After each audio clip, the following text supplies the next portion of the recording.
On est arrivé à la deuxième phase de la gestion de projet, c'est la planification.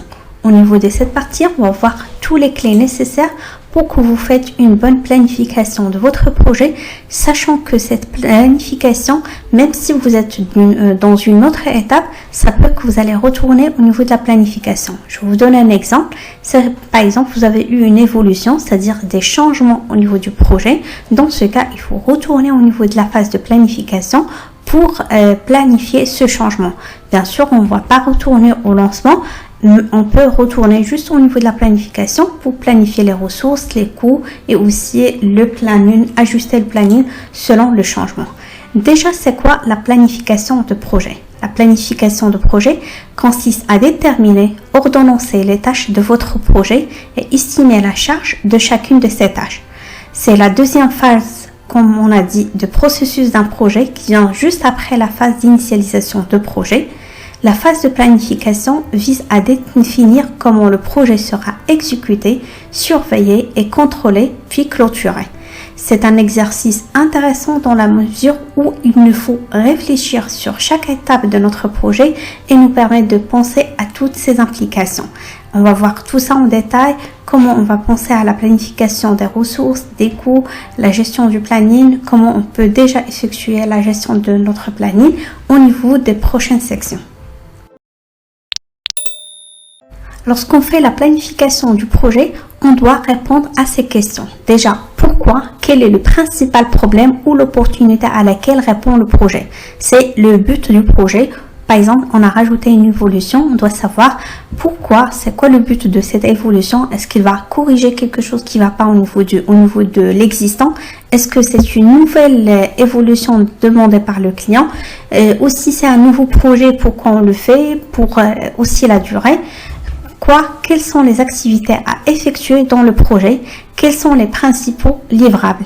Par exemple, si on travaille dans l'industrie, c'est pas la même chose que dans, par exemple, des applications web. Et dans ce cas, il faut bien s'assurer qu'on répond bien sûr sur la question de quoi. Quelles sont les activités à effectuer? Est-ce qu'on aura un seul livrable au niveau d'une application web et mobile? Est-ce qu'on aura plusieurs livrables parce qu'on travaille sur des systèmes embarqués? On a des équipements. C'est pour cela qu'il faut bien borner votre projet pour mieux le gérer. Aussi, il faut savoir quel est le calendrier de projet, quand est-ce que les jalons seront finalisés. Ça, c'est très bien. Par exemple, on doit savoir quand est-ce qu'on va commencer le développement, quand est-ce qu'on va commencer les tests. Par exemple, la phase de déploiement, quand est-ce qu'on peut déployer en production. Par exemple, quand est-ce qu'on va présenter le produit au client, la fréquentation de la présentation du produit au client. Tout ça, c'est très important. Aussi, il faut savoir quelles sont les parties prenantes, les personnes avec lesquelles on va communiquer pour savoir le besoin, par exemple, quel type de communication, est-ce qu'il y aura des rituels d'échange qui vont venir au niveau de notre société ou c'est nous qu'on va se déplacer au niveau de la société, il y aura des échanges par mail, via Teams, un moyen d'échange, tout ça c'est très important de le borner parce que selon le contexte du projet, si vous travaillez par exemple dans un projet informatique, on a pris l'habitude que parfois on se déplace chez le client pendant une phase de recette pour la présentation du produit et eux aussi ils ont la possibilité et dans la majorité des cas c'est des échanges via le mail et aussi via les moyens de communication, par exemple Teams, on fait des appels, on partage l'écran, on échange et dans ce cas on fait des présentations comme ça et eux ils savent l'avancement du projet et nous aussi de notre côté on sait est-ce qu'on est en phase par rapport à ce que le client demande. Aussi, par exemple, d'autres contextes, on gagne le projet selon un appel d'offres et par la suite, ça se peut qu'on n'aura pas une fréquentation au niveau de l'échange avec le client. On va réaliser peut-être un bout de projet. Par la suite, il y aura une présentation, on peut dire, chaque 4 mois ou 6 mois. Et dans ce cas, il n'y a pas beaucoup d'échanges. Mais ça, c'est pas très intéressant parce que s'il y a des anomalies, des problèmes, on ne sait pas la satisfaction du client vis-à-vis ce qu'on est en train de produire, mais on s'adapte selon le contexte des organisations, selon le contexte des sociétés. Là, par rapport aux planifications, il faut faire attention au niveau des points qu'on doit les traiter pendant la planification, c'est le périmètre, les activités, le planning, les ressources, le budget, la qualité, les risques. On va les aborder un par un et on va voir tout ça en détail. Là, on va voir c'est quoi le périmètre. Lorsque vous faites la planification du projet, vous devez impérativement s'assurer du périmètre du projet. Comment on fait pour s'assurer du périmètre du projet? C'est via des échanges avec les parties prenantes. On va recueillir le besoin, collecter les données, c'est-à-dire on va avoir toutes les informations nécessaires par rapport à ce projet, que ce soit si on a un cahier de charge auprès du client, de la documentation, de faire des réunions, des échanges pour savoir le besoin réel au niveau des parties prenantes, et aussi parfois on aura des contradictions. Par exemple, si on contacte un service spécifique et le besoin va être contradictoire par rapport à l'autre service. Par exemple, le service de comptabilité par rapport au service informatique, il y aura de la contradiction et dans ce cas, il faut trancher, il faut voir avec les parties prenantes qui sont fiables et qui ont la main de valider le besoin. Et une fois qu'on a, ici, on a recueilli le besoin, c'est bon, on a compris qu'est-ce que le client, les parties prenantes ou le client final souhaite avoir. On a collecté le maximum des données, de la documentation, le cahier de charge, les schémas. Par exemple, s'ils ont déjà une solution présente, ils souhaitent la modifier, ils vont nous présenter la solution actuelle et qu'est-ce qu'ils souhaitent modifier. Et par la suite, ici, on va effectuer l'analyse des données. C'est là, si on constate qu'il y a eu des contradictions, des choses qui ne correspondent pas. Par exemple, une partie me disent qu'on souhaite acheter avec des cartes bancaires et d'autres moyens de paiement. D'autres, ils mentionnent qu'il n'y a pas moyen de payer avec une carte. Dans ce cas, il faut trancher. Est-ce qu'il y a le paiement avec une carte ou pas? Ça, je vous donne juste un exemple. Par exemple aussi, au niveau des paramétrages d'un outil, ça se peut que pour les services informatiques, ils n'ont pas besoin de l'impression de la documentation et pour le service comptabilité, c'est impérativement qu'ils auront l'impression et la signature automatique et dans ces cas, ce sont des fonctionnalités qu'il faut s'assurer, les confirmer avant qu'on entame le développement. C'est pour cela c'est très important de valider le besoin. Lorsque vous collectez le besoin, il faut l'analyser et par la suite, on aura bien sûr une description détaillée du besoin et par la suite aussi, lorsqu'on va borner le périmètre, on va savoir les points qui sont hors périmètre et on peut carrément les noter pour, comme ça, on mentionne, qu'on confirme avec le client, voilà, ces points, ils ne sont pas inclus au niveau de cette solution. Supposons que vous faites une évolution, vous avez déjà un système existant et vous voulez effectuer des modifications, vous allez préciser, voilà, le client souhaite modifier ça et ça et ça, mais par contre, on ne va pas toucher à cette partie et dans ce cas, c'est hors périmètre. Et si vous travaillez en anglais, normalement, vous allez beaucoup entendre le scope et out of scope. Ici, le périmètre, c'est scope et out of scope, c'est hors périmètre. Je vous donne un exemple. Supposons, moi, je souhaite construire une maison. Là, je vais demander à la personne qui va diriger le projet. Et là, dans ce cas, il va commencer à me poser des questions. Par exemple, qu'est-ce que je souhaite avoir comme maison? Par exemple, l'endroit, le nombre de chambres, le métrage. Est-ce que, par exemple, je veux avoir le jardin ou pas?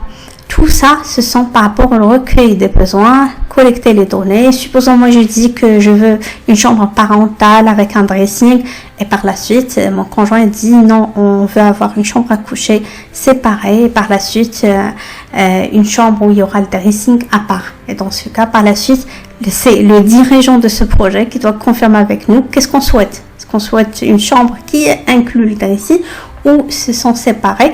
Et dans ce cas, on va confirmer. Par exemple, c'est nous maintenant la partie prenante de ce projet.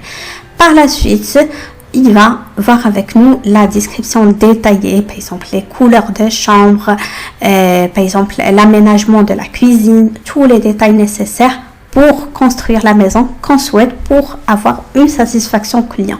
Et par la suite, il va noter le hors périmètre. Par exemple, si on a dit avec le budget qu'on a, il peut construire la maison et tout, mais par contre, il n'a pas la possibilité de nous construire la piscine. Dans ce cas, on peut dire hors périmètre. Actuellement, il ne peut pas ne construire la piscine, mais par contre, on va laisser le terrain de la piscine comme ça. Prochainement, peut-être, lorsqu'on aura plus d'argent, dans ce cas, on peut construire la piscine. Voilà un exemple. Mais là, supposons qu'on souhaite faire un changement, une évolution. Au niveau de contexte informatique, l'évolution, soit qu'on rajoute une fonctionnalité, soit qu'on modifie une fonctionnalité. C'est bon, là maintenant, au bout de 203 ans, on a construit la maison, on est satisfait de ce qu'ils ont réalisé pour nous et on souhaite faire la piscine avec la même société. Dans ce cas, le dirigeant va faire la même chose. Par exemple, il va demander les dimensions de la piscine, la profondeur, les couleurs, qu'est-ce qu'on souhaite avoir, est-ce que le rendu sera bleu ou vert, aussi, voilà, il va toujours recueillir le besoin, collecter les données, s'assurer ce qu'on est en phase par rapport à ce qu'il va réaliser. On va donner une description détaillée du besoin et une fois qu'il s'est validé, s'il y a des choses qui sont hors périmètre, il va les noter. Par exemple, si tout ce qui est l'assainissement, il ne s'occupe pas, dans ce cas, il va le noter. Et comme ça, on va sous-traiter cette partie à une autre société. Si par exemple, il n'y a pas de choses qui sont hors périmètre, bien sûr, on va mentionner que tout le projet de la piscine et c'est à la charge de la société. Et dans ce cas, il s'occupe de A à Z de la construction de la piscine.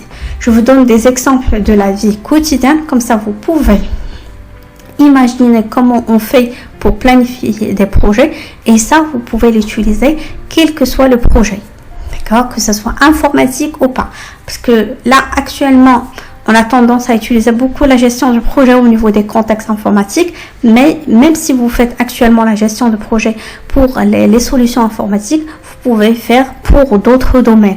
L'industrie, la santé, c'est pareil. On a un projet, on va comprendre les besoins, s'assurer que tout ce qu'on a collecté est correct, les schémas, les besoins et tout ça. Par la suite, on détaille le besoin, on le valide. S'il y a des choses qui vont pas être en périmètre, on va les noter et par la suite, on va passer à l'étape suivante qu'on va voir par la suite. Et là, on a vu comme quoi il faut ordonnancer les tâches et c'est là où il faut voir l'interdépendance. Comme on a dit, il y a des tâches qu'il faut impérativement qu'ils passent avant d'autres tâches et bien sûr, on a la possibilité de faire des tâches en parallèle. Là, pour le diagramme que j'ai présenté tout à l'heure par rapport au découpage de projet, c'est un diagramme qui s'appelle diagramme de Gantt. Comme ça, vous notez les tâches que vous avez et aussi quand est-ce qu'ils vont commencer et la durée, et par la suite vous aurez le diagramme automatiquement. Je vais vous laisser le fichier Excel, comme ça vous pouvez le modifier et l'utiliser selon le contexte de votre projet. Voilà le diagramme. Vous pouvez par exemple ici de mentionner par exemple est-ce que vous souhaitez faire le développement, par la suite la partie intégration du projet et par la suite la partie du test. Comme ça, vous pouvez l'exploiter comme vous souhaitez. Voilà un tableau, vous pouvez le modifier comme vous voulez selon le contexte du projet. Et bien sûr, chaque modification, ça change automatiquement au niveau de diagramme. Ici aussi, si vous changez les dates, ça va changer au niveau des dates qui s'affichent ici. Et bien sûr, la durée, c'est là que vous voyez l'ordonnancement des tâches. Par exemple, ici, une fois qu'on termine une tâche, dans ce cas, on a la deuxième tâche. Bien sûr, on a des tâches qui passent en même temps. Par exemple, le 7 juillet, on a la plomberie et l'électricité qui passent en même temps puisque il n'y a pas d'interdépendance, il n'y aura pas de contrainte si on peut effectuer les deux tâches en même temps. Et bien sûr, c'est la même chose au niveau par exemple, des sujets informatiques. Il y a des phases qu'on peut les effectuer en même temps sans aucun risque. Il y a des choses qu'il faut respecter l'ordonnancement puisque comme on a dit, on ne peut pas effectuer une tâche prioritaire avant qu'on sache qu'on aura déjà tous les prérequis pour l'entamer cette partie. Comme j'ai dit, je vais vous laisser ça en pièces jointes, comme ça vous pouvez le télécharger et commencer à le manipuler, le modifier selon le contexte de votre projet. Là, toujours au niveau de la planification du projet, on a pu borner le périmètre du projet. pour mieux comprendre le sujet. Là, par la suite, comme notre projet est composé de plusieurs fonctionnalités, plusieurs tâches, l'essentiel, c'est de faire un découpage de projet à plusieurs tâches. Comme ça, si vous avez des centaines de tâches, vous allez découper le projet à ces tâches. C'est mieux pour une visibilité et aussi pour qu'on puisse citer l'ensemble des tâches et aussi pour mieux gérer la planification. Savoir planifier chaque tâche, savoir qui peut gérer cette tâche, côté ressources, parfois même les services qui peuvent gérer ces fonctionnalités, et par la suite nous on peut avoir la planification à sa totalité. Chaque tâche définie associe un objectif précis et mesurable, des ressources humaines, matérielles, financières, adaptées et prévisionnelles, une charge de travail exprimée en nombre de journées hommes et surtout une durée ainsi qu'une date de début et date de fin. Et normalement, lorsqu'on veut ordonnancer les tâches, il faut savoir quelle tâche est plus prioritaire par rapport à une autre tâche. Est-ce qu'il y a des tâches qu'on peut le faire en parallèle pour gagner du temps? Je vous donne un exemple, comme tout à l'heure on a parlé de la construction d'une maison. Par exemple ici, lorsqu'on veut découper ce projet, on a les fondations. Par exemple, on va dire pour 10 jours, voilà du 1er juin, voilà ces 10 jours. Par la suite, on a les murs, le toit, fenêtres et portes, plomberie, électrique, peinture, sol. Par exemple ici, on ne peut pas commencer la peinture avant les fondations. C'est pour cela, c'est indispensable de citer les tâches. Comme ça, on peut les ordonnancer et s'assurer est-ce qu'il y a la faisabilité. Est-ce qu'on peut faire, par exemple, les fenêtres avant qu'on fasse les fondations? Non, dans ce cas, c'est les fondations qui sont indispensables pour l'acheminement des autres tâches. Et bien sûr, il y aura des tâches qu'on peut faire en même temps. Par exemple, la peinture et l'électricité, la plomberie avec l'électricité, tout ça, vous pouvez le faire en même temps. Mais il y a des choses qu'on peut pas les faire en même temps et on doit impérativement faire une tâche avant de faire une autre tâche. Je vous donne un autre exemple au niveau du contexte informatique. Par exemple, on ne peut pas commencer à tester une livraison et on n'a pas encore eu le développement de cette partie. C'est impérativement, on doit développer la solution et par la suite, on peut la tester. Au niveau de la planification du projet, pour effectuer l'estimation des tâches, il faut avoir pas mal de types d'estimation. À vous de voir l'estimation que vous souhaitez. Par exemple, si vous travaillez dans une société qui est spécialisée dans un produit spécifique, par exemple le transport public, vous avez déjà réalisé des projets similaires. Dans ce cas, pour estimer les tâches, on se base sur les autres projets, juste les projets qu'on a réalisés, comme quoi on a eu les mêmes fonctionnalités. Dans ce cas, on appelle l'estimation par analogie, en se basant sur les projets précédents. Il y a aussi un autre type, c'est l'estimation par paramétrique. C'est là on se base sur les paramètres. Par exemple, supposons qu'on sait qu'une fonctionnalité, ça peut coûter au niveau de développement 10 jours. Si par exemple, on voit qu'au niveau de la complexité, c'est la même, on va noter qu'on va estimer que cette tâche au niveau de développement, c'est 10 jours. Si par exemple, on constate au niveau de la complexité, c'est x2 ou x3, on va se baser par rapport aux paramètres, par rapport à la tâche qui nécessite 10 jours, on va juste la multiplier x2, x3. Et bien sûr, par rapport à la planification, c'est mieux que vous ne le faites pas tout seul. Il faut avoir les bonnes personnes avec vous. Par exemple, si vous faites l'estimation de toute la partie de développement, c'est mieux d'avoir avec vous des experts au niveau du développement ou aussi le responsable des devs. Comme ça, il a une idée par rapport aux planifications de ces tâches, les estimations des développeurs. Par exemple, si vous voulez estimer toute la partie test, c'est mieux soit carrément de déléguer cette partie au responsable de test, soit que vous faites un point avec la personne et par la suite vous échangez par rapport au point. Comme ça, vous aurez une idée approximative par rapport à l'estimation des phases de test par rapport à chaque évolution et ainsi de suite. Aussi par rapport au déploiement, vous pouvez faire un point avec le responsable de déploiement pour savoir, pour déployer une évolution au niveau de la production, ça peut prendre combien de temps et combien de jours et automatiquement on peut estimer ces tâches selon les autres projets que le responsable du déploiement a effectué. Et ça, c'est très bien parce que ça se peut pour vous que vous commencez un projet, vous débutez au niveau de cette société, vous allez effectuer des estimations se basant sur vos expériences et les estimations au niveau de cette société, c'est un petit peu différent. Et dans ce cas, vous aurez un petit peu de la contradiction. Et aussi, il faut toujours viser large. Gardez pour des réserves, on ne sait jamais, peut-être vous voulez déployer en production et pour X raisons il y avait des retards de livraison auprès de fournisseurs, il y avait des problèmes techniques. Aussi pour les développeurs, ils ont pris autant de temps ou carrément il y avait des développeurs qui sont partis par la suite pour les remplacer et il fallait recruter des développeurs avec une TGM plus chère que les devs précédents. Et dans ce cas, il y aura des modifications au niveau de chiffrage. C'est pour cela, les estimations, que ce soit du coût et des tâches, il faut toujours viser un petit peu large, donner de la marge. Et comme ça, s'il y a des dérives, vous pouvez les rattraper et ça ne se voit pas rapidement au niveau de dépassement budgétaire au niveau de votre projet. Là, au niveau de la planification du projet, on a vu qu'on a eu un projet, on a pu le découper à des tâches pour simplifier l'estimation de ces tâches.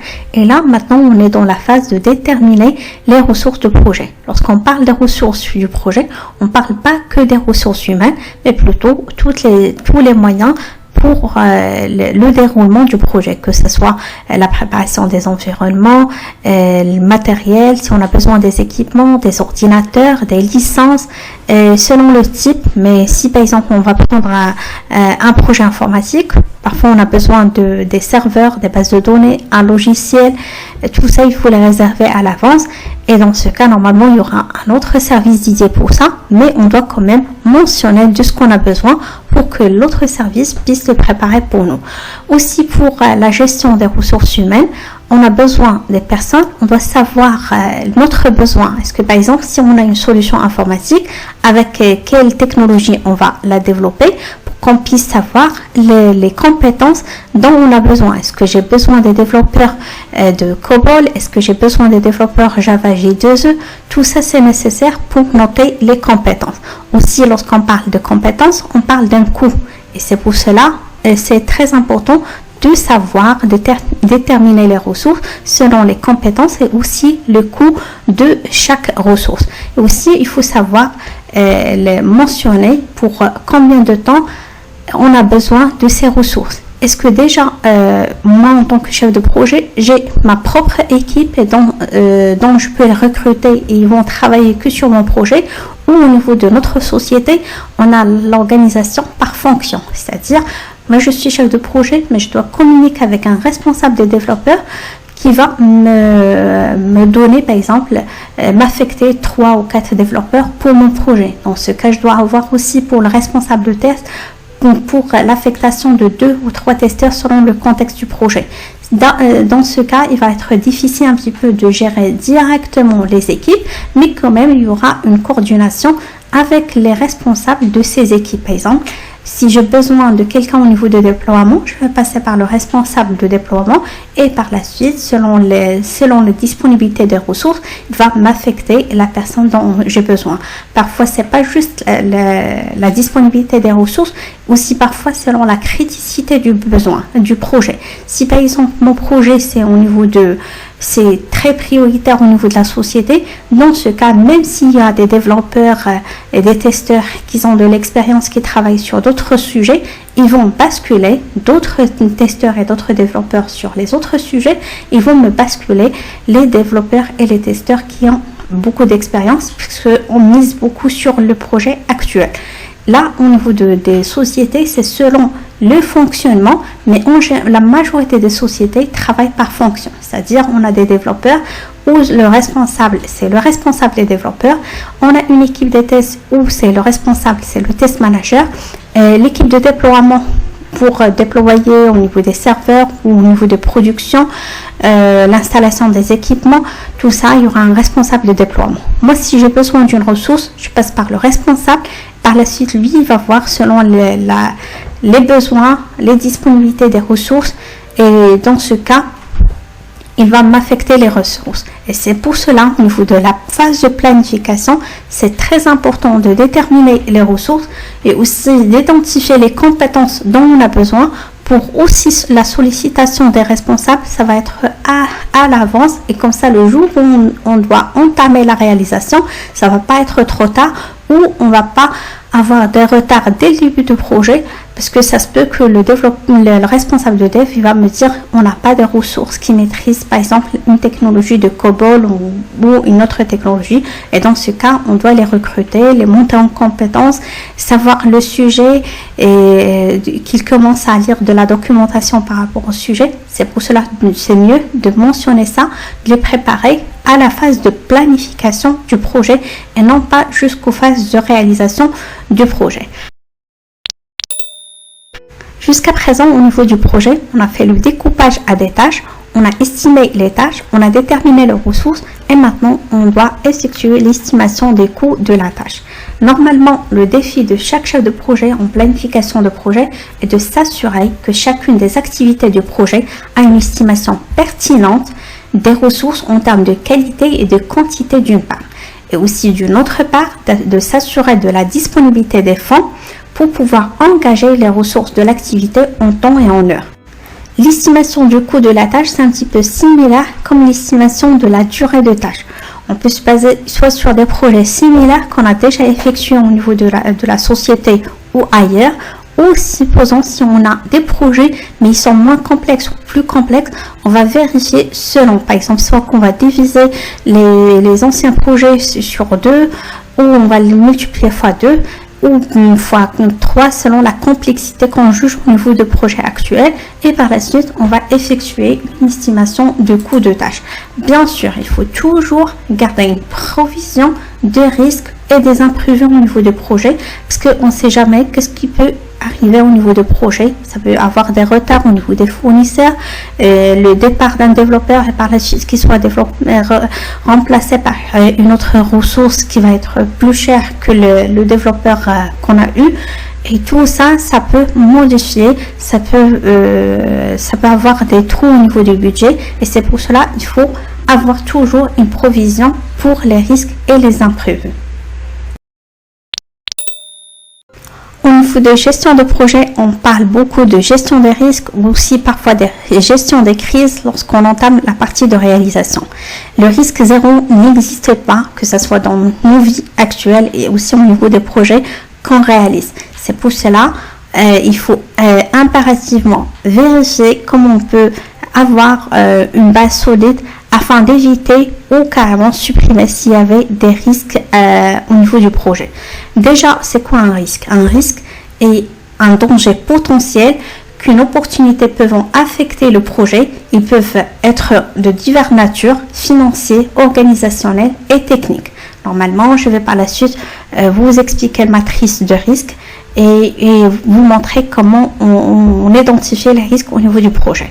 Normalement, au niveau du management de risque, on décline 7 processus au niveau de tout au long du projet, soit l'analyse quantitative des risques, l'application des réponses aux risques, surveillance et maîtrise des risques, la planification des réponses aux risques, l'analyse qualitative des risques, l'identification des risques et la planification de la gestion des risques dans un projet. Le point qui est très important lorsque vous commencez au niveau de votre projet, il faut identifier les risques.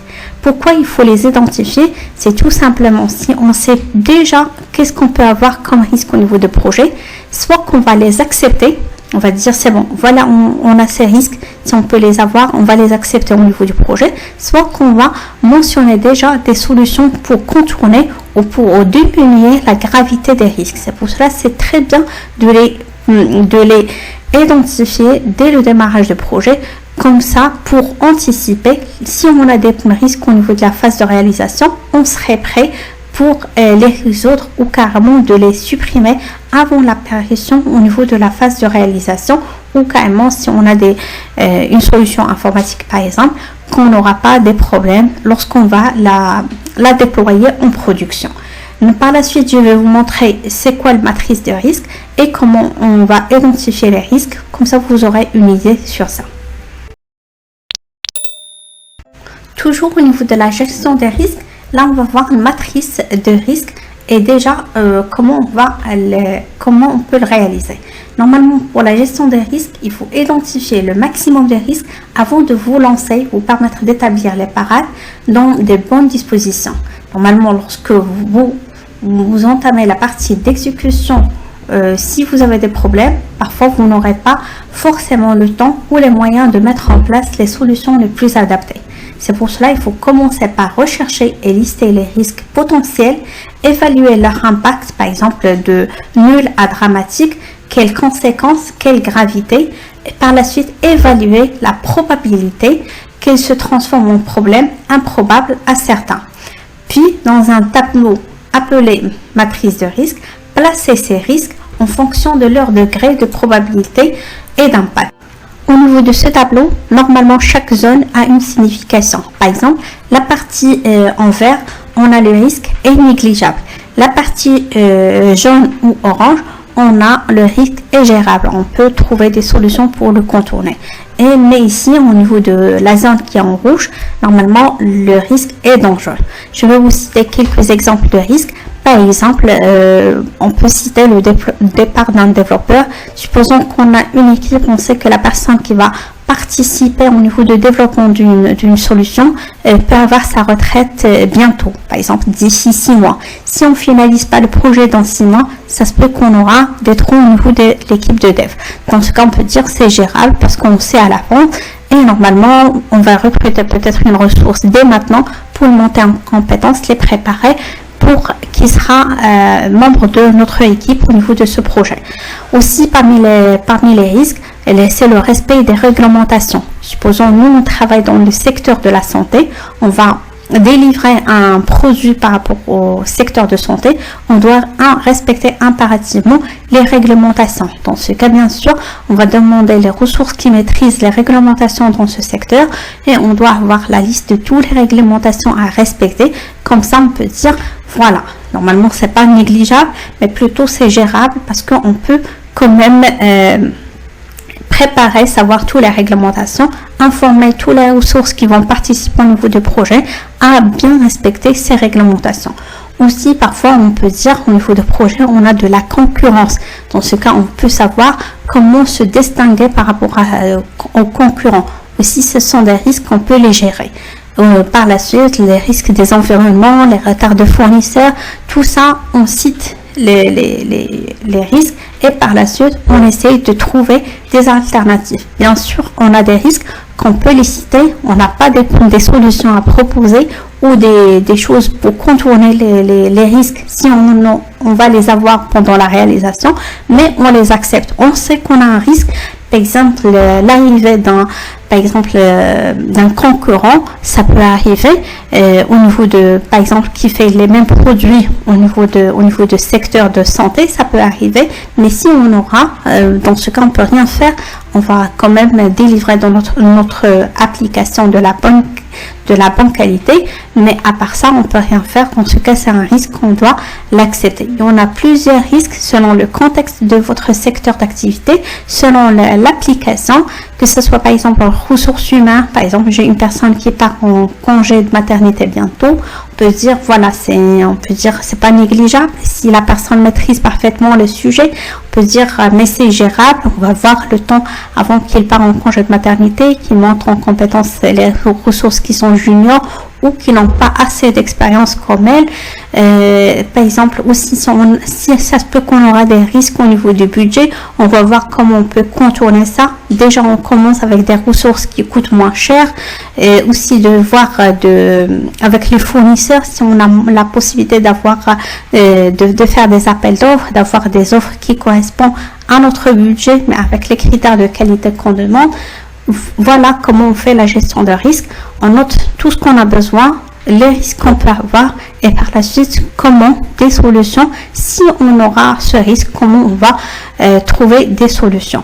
Bien sûr, pour la gestion des risques, c'est mieux d'avoir aussi l'avis de d'autres pôles, par exemple les responsables de développeurs, les responsables de tests, parce que eux aussi ils ont une idée par rapport à ce qui s'arrive au niveau de la production, par rapport à l'état actuel des équipes, et comme ça vous pouvez avoir une idée claire par rapport à ce qui se passe au niveau des projets précédents, et aussi comme ça vous pouvez refléter ce qui peut arriver au niveau de votre projet en se basant sur les projets précédents ou sur les projets actuels au niveau de la société.